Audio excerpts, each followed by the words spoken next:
The high-risk activities of moving, tipping, loading, sheeting and unsheeting of vehicles when pedestrians are nearby presents a real and ever-present danger.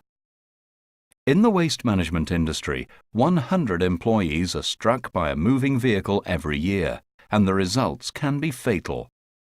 Being struck by a vehicle or a falling object is the largest cause of fatalities to employees and site visitors in the UK.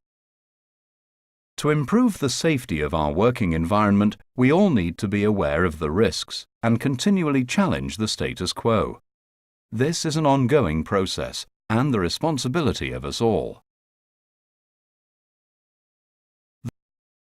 Though site hazards are varied and great in number, this short film focuses on the risks posed by the vehicles that visit, travel through and tip on our sites. Traffic management risk assessments are a legal requirement, and hazard identification is key to this assessment process. Those involved need to identify the hazards, decide who might be harmed and how, identify the level of risks that are associated with these hazards, implement adequate control measures, and most importantly, review their effectiveness. Workplace transport presents 5 key hazards, which are falling persons. For example, a vehicle driver may fall whilst dismounting incorrectly from his or her cab.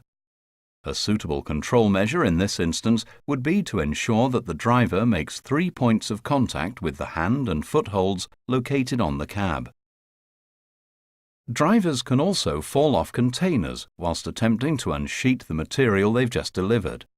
A great control measure here would be to make use of an automatic sheet feeder, which would prevent the driver from leaving the ground. Collisions are another key hazard. Travelling mobile plant can strike pedestrians or fixed objects such as buildings or barriers at any time.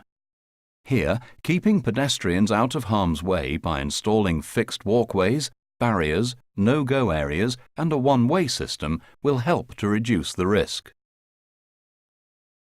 Reversing vehicles are the main cause of transport fatalities. Because blind spots are inevitable as a vehicle reverses, manoeuvres, tips or loads, we need to minimize the risk that it poses. An obvious solution is to eliminate reversing as much as possible by adopting a one-way system. Where reversing is necessary, control measures such as additional mirrors to eliminate blind spots, reversing cameras and back alarms to warn nearby pedestrians will help. Vehicles are at risk of tipping over, particularly on uneven ground, in high winds, when carrying poorly distributed loads, or where there's a mechanical failure in the lifting ram attachment to the container. By ensuring a clear no-go area either side of the vehicle, the risk is reduced. Site managers can do their bit by ensuring concrete surfaces around the tipping area are well maintained. Potential hazards, such as potholes or gradients, should be reported to an immediate supervisor using the HazRep system. Care should also be taken as material handlers feed shredders, balers or shears, as scrap metal can fall away from the grab if it's not properly controlled. The same is true of stockpiled material that may fall from the pile and roll to the ground. Since there's a real risk of pedestrians being struck by falling objects in the vicinity, the control measure in place should be to ensure that these tasks are carried out with no persons nearby.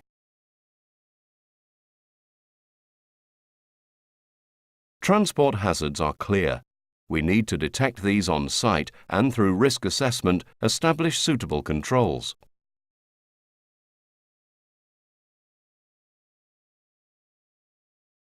We'll now concentrate on the direct interaction between the grab crane and a vehicle tipping its load. Access to the weighbridge should be simple and straightforward. On entering the site, clear signage should indicate where the weighbridge is and what a visiting driver should do. The weighbridge and reception area should be located in positions that eliminate or minimize the amount of time a driver is out of their cab. Traffic should be controlled at this point to ensure correct and safe queuing by means of signage, movable barriers, or traffic lights.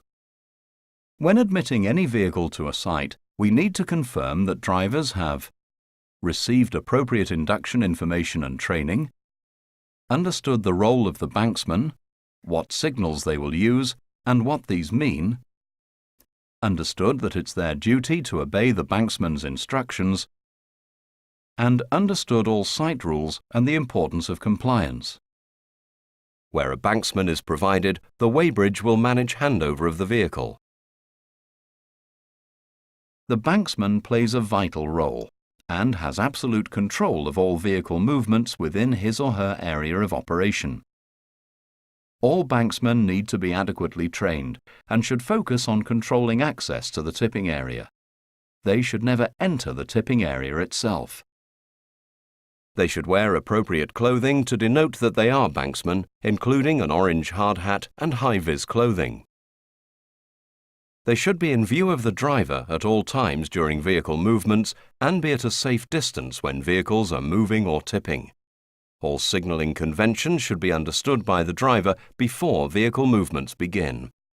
The common hand signals for horizontal travel are stop, the right arm points upwards with the palm facing forwards. Move forwards. Both arms are bent with the palms facing upwards, with the forearms making slow movements towards the body. Move backwards. Both arms are bent with the palms facing downwards and the forearms making slow movements away from the body. Right. The right arm is extended more or less horizontally with the palm facing downwards and slowly making small movements to the right. Left. The left arm is extended more or less horizontally with the palm facing downwards and slowly making small movements to the left. Horizontal distance. The hands indicate the relevant distance. Danger. Emergency stop. Both